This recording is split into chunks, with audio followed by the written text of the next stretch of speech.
Hi, this is the POCO X5 Pro device and I'll show you the fingerprint scanner test on that device. So I just set up my fingerprint to the scanner on the power key button here on the right side of the device, and now I'll make a couple of tries to unlock the device and we'll see how fast this feature is and as it works. So let's start. 1, 2, 3, 4, 5.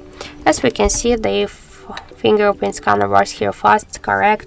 I just unlocked the device less than in 1 second with a simple touch on the power key button. So you can try this unlock method, but don't forget that the fingerprint is less secure than the passcode or pin code unlock methods. That's it, thank you for watching, and if you find this video helpful, don't forget to leave a like, comment and to subscribe our channel.